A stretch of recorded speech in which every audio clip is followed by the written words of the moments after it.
Hello friends, this is Priyanka here and today I want to describe the theory of moral development given by Lawrence Kohlberg. So without wasting our time, let's come to the point. जैसा कि हम लोग जानते हैं कि Lawrence Kohlberg एक अमेरिकी मनोवैज्ञानिक थे तथा इनका जन्म 25 अक्टूबर 1927 को हुआ था। अपने 20 साल के किए गए बच्चों के साथ प्रयोगों और साक्षात्कारों के आधार पर लॉरेंस कॉलबर्ग इस नतीजे पर पहुंचे कि बच्चों का जो नैतिक विकास होता है कुछ चरणों में होता है और उनका जो ये कॉन्सेप्ट था, जो जीन पियाजे द्वारा दिए गए कॉन्सेप्ट, जो उन्होंने संज्ञानात्मक विकास का जो कॉन्सेप्ट दिया था, उन्होंने कहा था कि बच्चों का संज्ञानात्मक विकास 4 चरणों में होता है। उसी तरीके से हम कह सकते हैं कि इन्होंने भी अपना जो नैतिक विकास का जो कॉन्सेप्ट दिया बिल्कुल उसी तरीके से दिया जैसा उन्होंने दिया, तथा इन्होंने भी कहा कि बच्चों का जो नैतिक विकास होता है कुल 6 चरणों में होता है, तथा उन्होंने इसके लिए कहा कि बच्चों का नैतिक विकास 3 स्तरों और 6 चरणों में होता है तथा प्रत्येक चरण अपने पूर्व चरण की अपेक्षा ज़्यादा परिपूर्ण होता है। यानी कि जैसे जैसे बच्चों की उम्र बढ़ती है, उन्हें मैच्योरिटी आती है, उनका नैतिक विकास भी उतना ही ज़्यादा अच्छा और बेटर एंड मैच्योर होता जाता है। उनमें मोरल डिसीजंस लेने की क्षमता बढ़ती है और वे डिसाइड कर पाते हैं कि उन्हें क्या करना चाहिए और क्या नहीं करना चाहिए।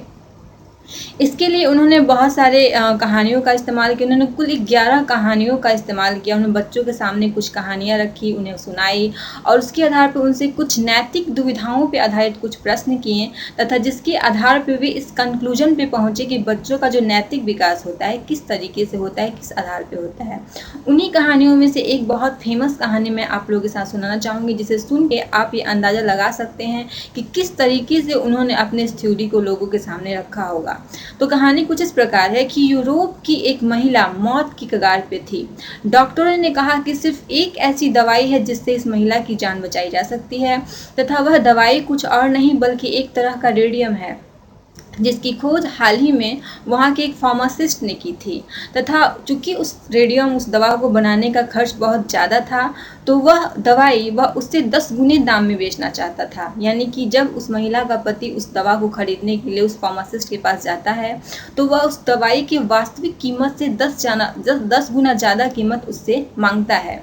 उसके बाद क्या करता है, उस महिला का पति उन सभी लोगों के पास जाता है जिसको वह जानता है, जहाँ से उसे उम्मीद है कि उसे कुछ पैसे मिल जाएंगे, लेकिन इसके बावजूद वह उतने पैसे कलेक्ट नहीं कर पाता जितने की उसे ज़रूरत है। उसके बाद फिर वह व्यक्ति उस फार्मासिस्ट के पास जाता है, उससे रिक्वेस्ट करता है कि जितने पैसे उसके पास हैं उसी पैसे से वह दवा उसे दे दे, बाकी पैसे वो बाद में चुका देगा। लेकिन वह फार्मासिस्ट नहीं मानता, वह दवा देने के लिए राज़ी नहीं होता।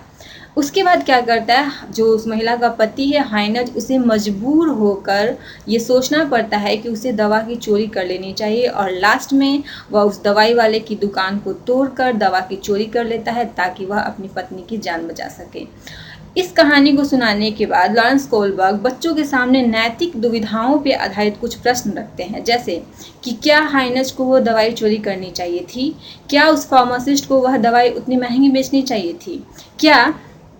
चोरी करना सही है या फिर गलत है, सही है तो क्यों, गलत है तो क्यों, क्या दवाई जो बेचने वाला है वो इतनी महंगी दवाई बेच रहा है, क्या उसके खिलाफ कोई कानून नहीं बनना चाहिए, क्या सरकार को कोई एक्शन नहीं लेना चाहिए। इस तरह के बहुत सारे मोरल जो कन्फ्यूजन है उस आधार पर उन्होंने कुछ प्रश्न किए और बच्चों से जवाब उन्हें मिला,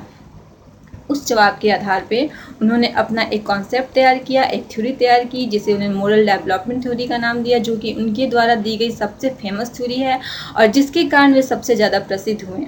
तो चलिए एक एक करके समझते हैं कि जो लेवल्स उन्होंने बताए, जो स्टेजेस उन्होंने बताए वो क्या थे और उसमें उन्होंने क्या कहा। चलिए शुरू करते हैं।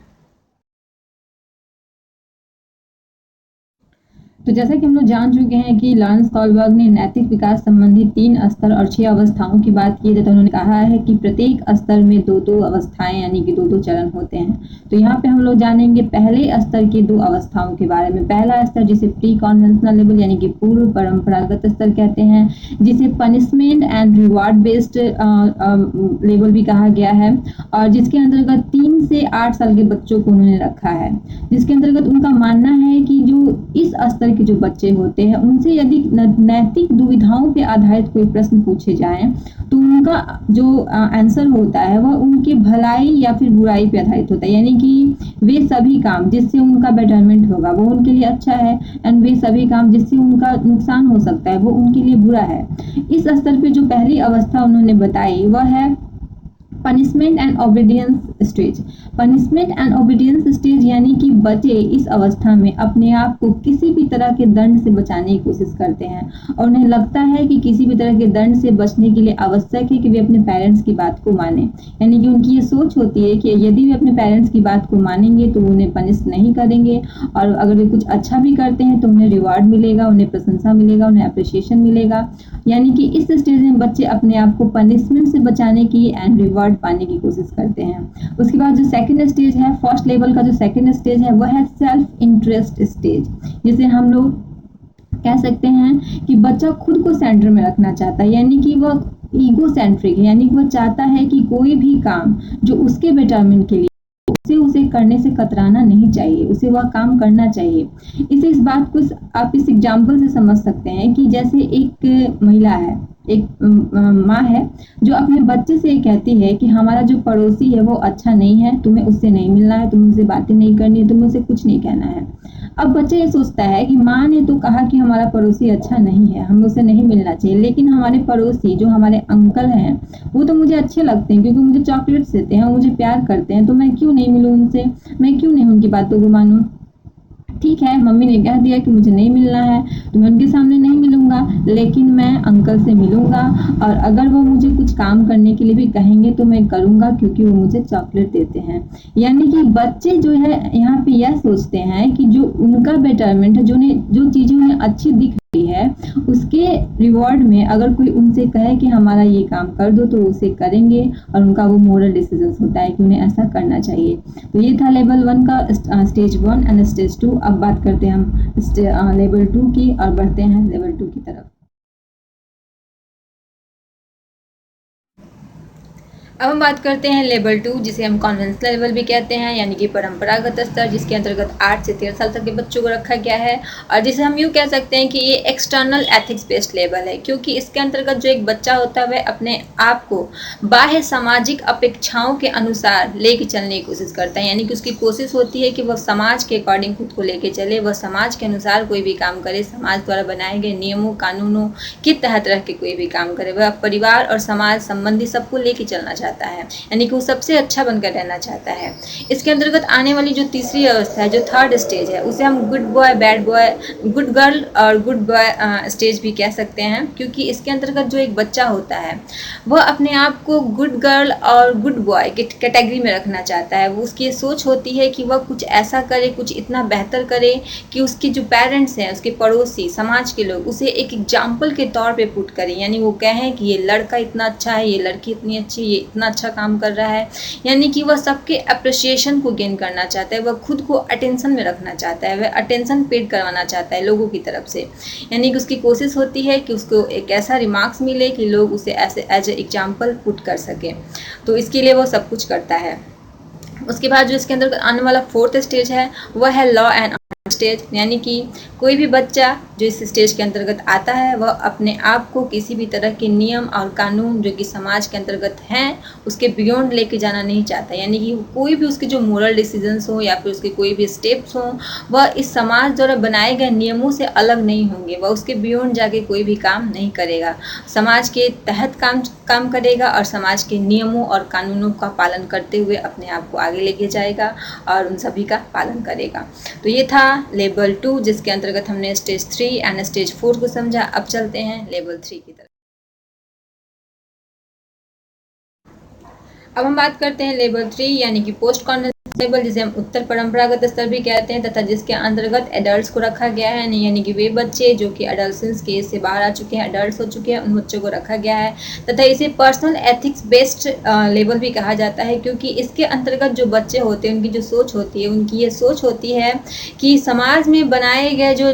नैतिक मूल्य हैं, जो नियम है, जो कानून है, उससे हटकर भी कुछ नैतिक मूल्य या अधिकार हो सकते हैं जिसका प्रयोग वो कर सकते हैं। यानी कि वे वैकल्पिक रास्तों को अपनाने की बात सोचते हैं, तथा उन्हें लगता है कि अगर उनके स्वयं के अधिकार और हित से संबंधित कोई ऐसा रास्ता हो जो कि नियमों और कानूनों से अलग हो तो वो उसे अपनाने से पीछे नहीं हटेंगे। इसके अंतर्गत आने वाला जो 5वां स्टेज है, जो कि बहुत ही इंपॉर्टेंट है, जो सोशल कॉन्ट्रैक्ट स्टेज है, यानी कि सामाजिक औपचारिकता पे आधारित, जहाँ पे बच्चों की ये सोच होती है, जहाँ पे उनकी सोच इस बात पे आधारित होती है कि जो समाज में जो भी नियम और परंपराएं बनाई गई हैं, यदि उससे उनका कोई फ़ायदा नहीं हो रहा है और उसके बियॉन्ड जाकर उनको कुछ प्रॉफिट हो रहा है, तो वो उस काम को करेंगे, उसे करने से पीछे नहीं हटेंगे। जैसे आप इस बात को इस एग्जाम्पल से समझ सकते हैं कि हाइनस ने क्या किया है। जब उसकी पत्नी की तबीयत खराब थी और उस जो फार्मासिस्ट ने है उसकी मदद नहीं की, उसे दवाई कम पैसे में नहीं दी, तो उसे क्या करना पड़ा, उसे चोरी करनी पड़ी। चोरी करना उसकी मजबूरी थी, उसको उस टाइम चोरी करने की ज़रूरत थी, इसलिए उसने चोरी किया। यानी कि वो जानता है कि चोरी करना कानूनन अपराध है, इसके लिए उसे सज़ा मिल सकती है, लेकिन फिर भी उसको उस टाइम ये सही लगता है कि इस टाइम मुझे दवा की ज़रूरत है, अगर इस टाइम मैं कानून की बात को सोचूंगा तो मेरी पत्नी मर जाएगी, तो वो क्या करता है, चोरी करता है। यानी कि ऐसे ही बच्चे उन सभी कामों को करने के लिए तैयार हैं जिसको करने से उनका बेनिफिट होगा, भले ही वो कानूनी नियमों के अगेंस्ट ही क्यों ना हो। उसके बाद जो सबसे लास्ट स्टेज है, 6th स्टेज, जिसे हम लोग प्रिंसिपल्ड कॉन्साइंस स्टेज भी कह सकते हैं, कहा जाता है, क्योंकि इसमें जो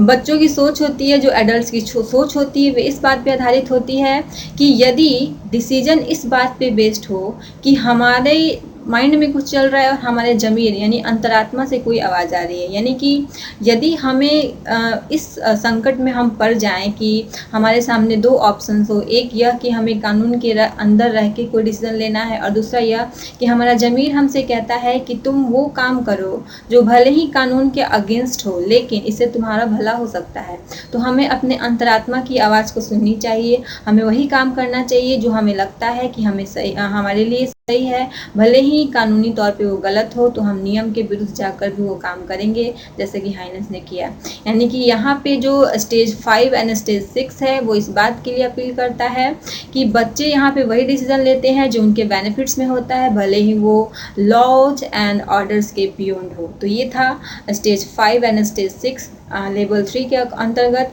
और ये जो पूरे जो थ्योरीज को मैंने आपको बताया, बहुत सिंपल वे में समझाने की कोशिश की है एंड शॉर्ट वे में समझाने की कोशिश की है, एंड होप आप इससे समझ पाएंगे एंड इससे बेनिफिट ले पाएंगे। और इससे जो लॉरेंस कॉलबर्ग की जो थ्योरी है मोरल डेवलपमेंट की, इससे रिलेटेड कुछ क्वेश्चंस मैंने डिस्क्रिप्शन में भी डाल रखे हैं। जिस तरह के क्वेश्चन सीटेट्स वगैरह में बार बार रिपीट किए जाते हैं, आप उसको एक बार देख सकते हैं, एंड अगर आपको आंसर पता हो आप आंसर रिप्लाई कर सकते हैं। और अगर आपको मेरा वीडियो पसंद आया तो आप इसे लाइक कर सकते हैं, और ऐसे ही मेरे साथ बने रहें। मेरे साथ अब तक बने रहने के लिए आपका बहुत बहुत धन्यवाद।